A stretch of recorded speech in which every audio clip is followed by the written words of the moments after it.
Our story begins in Thailand with a boy named Joy. He's a fierce kid who wants to become a boxer. The only problem is his dad.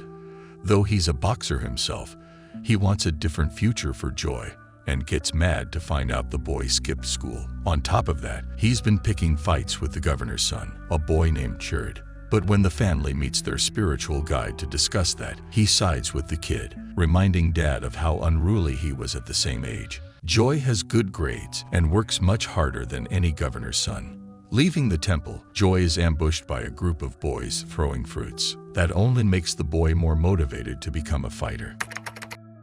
After a few days, Cherd is talking to his friends at the street market. No one has seen Joy in a while, and the boys say he must be afraid of them like a big baby. Cherd confesses he's been bored without his nemesis, and they should think of a way to pester him at home. That's when it starts raining fruit on them. Joy reappears with a mischievous look in his face and lures the boys into his fruit trap. More familiar with that space than the others, he's able to fight back against the whole group. But then, Cherd is down, and apparently, he's a little hurt. All the boys surround their leader with a horrified look and tell Joy the governor will come for him. Time goes by, but the power dynamics don't change much.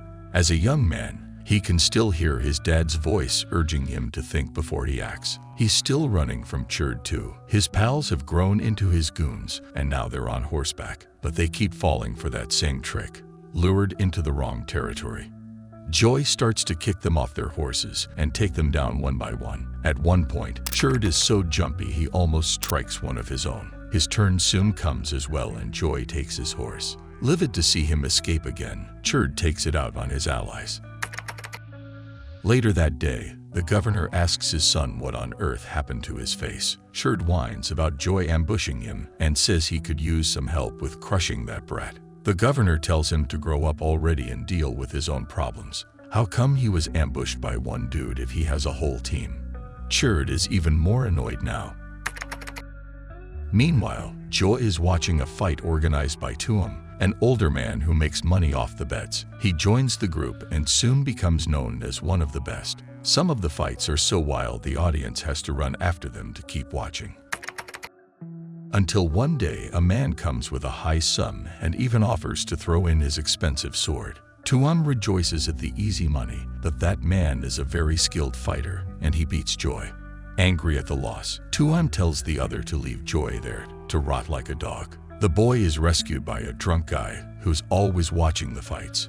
Joy can't believe Tuam has abandoned him like that. The man says the fighters are nothing but gamecocks to people like Tuam. And that is also why Joy lost this last fight. What he needs is not a greedy manager, but a real master. Determined to find one, Joy goes to Ban Kaeng village, home to the famed Master Taeng. His daughter Shroy secretly wants to learn how to box, but her mom says Dad won't like that. Taeng is at the boxing camp assessing his students when he sees a new face. Joy gives him a fake name, Thongdee, and apologizes for joining the class without permission. Taeng is a strict master, but he has a kind heart, so he decides to accept the boy as his student. During the training, he tells him that his punches need to be faster, and that he must keep in mind that if you give the other guy a chance to get up, he'll make sure you'll regret it. A few days later, the village is invaded by the governor's troops. Led by Cherd and his uncle Punradeka, they claim to have orders to search the boxing camp. Master Taeng has been accused of hiding a criminal there, a young man named Joy who attacked his nephew and stole his horse. Taeng says there is no one named Joy, but Cherd gives the order anyway, telling his men to leave no stone unturned. One of the students complains about their attitude and says they should respect the master. Cherd and his uncle are about to punish him when two soldiers come dragging an 80-year-old man. Master Taeng is appalled to see Grandpa Joy and asks Punradeka if he can't tell right from wrong. The general replies that the orders from high up are never wrong. Joy interrupts them to turn himself in. He promises to go with them without a fight, but they must leave everyone else alone. They didn't do anything wrong. Once they get his hands tied, Punradeka ignores their deal and tells the soldiers to burn the camp to the ground. He says this is a favor to Master Taeng to avoid future trouble with fugitives. But these people are true fighters, and they won't just let them do that. Everyone fights back, including Joy. Even with his hands tied and unarmed, he manages to use the rope in his favor and once again beat Cherd. After the troops are defeated and leave the village, Joy apologizes to everyone. They don't hold it against him, and nobody wants him to leave, but he says he must. It's not safe for them to have him there.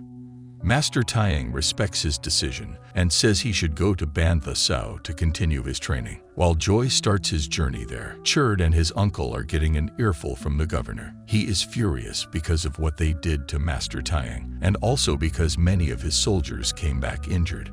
After he's done lashing out, Punradeka talks to Cherd in private. He says they must find Joy and get rid of him for good. In the woods, Joy meets a young boy named Bunkard. He's an annoying kid and Joy tells him to stop following him, but the boy says he's not. He's also headed to Tha Sao to become a fighter. Unable to shake him off, Joy keeps going and tries to ignore him. They eventually reach the War To More Temple Market. Bunkard wants to see the Chinese opera. He starts an argument with a girl named Muay Lek because she says that's her theater, and he doesn't believe her. Joy and Bunkard end up staying to watch the show. Joy is mesmerized by the way the performers move. One of them is Muay Lek's father, Mr. Lai. After the play, she introduces her new friends to him. Joy says his name is Thongdee and compliments the man for his talent. He wants to learn how to move like that. Mr. Lai says this is impossible. Chinese performers like him are trained since birth, and there's no way a grown man like that could catch up. As you can imagine, Joy won't give up just like that. He infiltrates the cast to take part in the next performance and show Mr. Lai what he can do. When the show is over, the old man is very angry. He says this little stunt could have damaged the reputation of his group forever. But his daughter says the audience couldn't tell the difference, and everyone clapped in the end. Following Muay Lek's tip, Joy offers her dad a drink. That seems to put him in a much better mood. Now Bunkard wants to learn as well. He says they could become his loyal students and call him master. Mr. Lai loves the idea and even offers to share some booze with him. Joy warns the boy not to drink because he's too young. Bunkard categorically says he is a man before almost choking up with the strong liquor. In the morning, he has a bad hangover. Muay Lek takes the opportunity to wake him up with a scare. She tells him that he slept too much and Thongdee already left without him. Nearby, a caravan is escorting an important lady and her child. They are suddenly attacked by what looks like a group of Burmese, but it turns out they are the governor's men again. Cherd asks his uncle why dress like this, and Punradeka says now they can blame this on the Burmese, who are already feared and disliked around here. A fierce battle begins with many casualties for both sides. The lady grabs a shotgun to protect the child, while her maid gets off the carriage to help the men fight back. The attackers also have guns, but before they have a chance to use them, here comes Joy to save the day. It's not long before they all retreat. The maid thanks him and says the lady will reward him with a large sum of money. Joy says he can't accept it and he must get going. So she gives him her ring, shoving it into his palm before he can decline the offer. She says it's not a gift. He can return it to her whenever he visits Tak, her hometown. He asks her name, but she won't say it until they meet again. A few days later, Joy finally gets to Master Mek's boxing camp in Tha Sao. Again, he says his name is Thongdee, but this time he has learned to ask permission first. Master Mek warns him that his training is very intense and some of the boys have to train so hard they can't even swallow food. Joy says he doesn't eat much anyway. Before he can join up, there is a trial fight against a student named Dang. Master Mek says Dang has been trained since he was a little boy. Thongdee must take him down at least once. He easily does so and gets accepted. Then he has a surprise. Bunkard is there too. He's actually a helper at the camp, who dreams of becoming a fighter one day. Master Mek says now Thongdee must learn the old traditions, including the pre-fight traditional dance. Time goes by, and he learns more and more about that and how to develop his fighting skills. One night, Bunkard asks about that ring, and he tells him to mind his own business. When the fighters are gathered outside, Master Mek announces that the festival is coming. Tuang Yang camp traditionally challenges the Sao, so they will need 5 of their best fighters to safeguard the honor of their camp. Speaking privately to Thongdee, Master Mek says he is truly their best chance.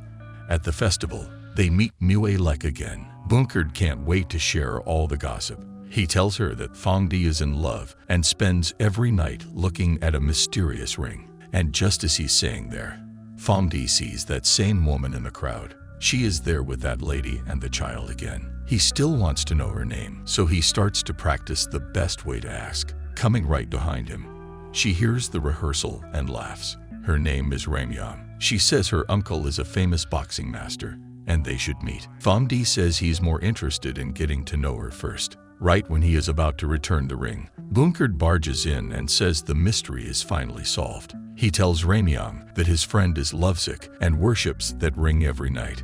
Clearly happy to hear that, she says she must get back to the lady now, but he should keep the ring a bit longer. It will eventually find its way back to her. When she leaves, Bunkard and Thongdee complain that women are always so enigmatic. Muay says that maybe men are not that smart.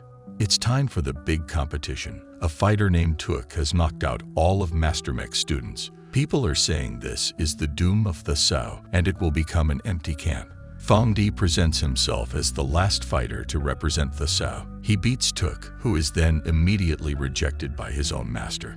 Master Mech says he'll be forever grateful for what Thongdee has done to restore the camp's dignity. He doesn't have much to offer in return, but he can give him a letter to show Master Pang in Sawankalak. He is a teacher of sword skills, and Mech thinks it can be useful in the future. On his way there, Thongdee already regrets taking Bunkard with him. The boy's acting weird and asking strange questions about having more company. Not so coincidentally, a cart comes by and Muay is waiting for them inside. Thongdee worries about Mr. Lai and what he's going to think, but she says she wanted to come. Before they set off, one more traveler comes asking for a ride. It's Tuk, the fighter who got rejected by his own camp. Some time later, they arrive at the Sword Academy. As it seems to be empty, they ask the first man they see where all the students are. Apparently, there are only 3 students there, and Master Pang himself doesn't seem to be in his best form. He reads the letter and agrees to take them in for Mech's sake. Then he immediately passes out from drinking and complains when they wake him up. Bunkard says no wonder there's only 3 students left. Waiting for Pang to train, Bunkard makes an impression of the drunk old man. Thongdee tells him to cut it out and respect their master. When Pang arrives, Muay says she feels sorry for him. Even if he were sober, it's just embarrassing for such a weak old man to fight strong youngsters like that. Well, she could not be more wrong. Those boys' size and strength are irrelevant when they're up against Pang's agility. After Tuk and Thongdee are beaten, the other 2 are very quick to change their tune and show some respect. So the 4 of them become Master Pang's students. He teaches Thongdee to hold the sword as if his life depended on his grip, as it might eventually be the case. After a few months, the day comes when Pang tells them he had nothing more to teach them. Not very good at goodbyes, he shuts the door before they receive their real swords. Leaving the camp, the group doesn't walk too far before meeting the old enemies once again. Punradeka aims at Thongdee, but it's Bunkard who gets hit. It's time to use their brand new swords to fight back. Punradeka perishes by his own knife as Thongdee once again turns the enemy's weapon against them. Churd runs away with the others and Bunkard is taken to a shaman, who says the boy's only chance of survival is the venerable monk in the region of Tak. And off they go. Getting there, Thongdee offers money and even the precious ring, but no one wants to help him find the monk. He almost gets in trouble until a stranger decides to help him. They take Bunkard to the venerable monk. Thongdee thanks the stranger and says he wants to return the favor. The man says his name is Rum and that he's sure they will meet again. While Bunkard slowly recovers, Ramyeon comes by to visit. She tells him about the governor of Tak, a very powerful man who's also a fan of boxing. Not long after that, a championship in his honor is organized. Ramyeon introduces her uncle, Master Hao. It's the same man who defeated Thongdee that day he was abandoned in the river. He tells his friends about it, and Bunkard decides to challenge the man for a rematch against Thongdee. In the arena, Thongdee sees that Rum is there to watch the fight. He says he hasn't forgotten his promise and still wants to repay his kindness. Then the fight starts, and Thongdee beats Master Hao in front of the entire village. The governor then asks him to fight Master Mook, another legendary fighter. Thongdee beats that guy too in just a few minutes, and when the governor starts clapping, everyone else feels free to do the same. After the crowd is gone, The governor wants to reward the winners himself, but before they receive the prize, a gunshot is heard and the governor is down. Thongdee is shocked to see that the attackers are led by Rum. He tells him that he is ready to return that favor, but with his own life, not putting his loved ones in danger. When Rum pulls the trigger, nothing happens. That's because the whole thing was a test. Rum is the actual governor of Tak, and his name is Sin. That other guy was just an actor. Governor Sin says he has heard a lot about Thongdee. He was the one who saved his wife and child from the Burmese when they attacked their cart. Then at the festival, he watched him defend the honor of his camp, and right now he has proven his valor once again. This is how Thongdee becomes the governor's bodyguard and wins Ramyong's heart. And this is the end. This was a recap of the 2017 movie Legend of the Broken Sword Hero by Thin Boom Business, starring Boka Bankimik and Sorensen Maniwan. So, which boxing master was the best one? And who was your favorite character in this story? Let us know in the comments below with #CinemaRecap. Until next time.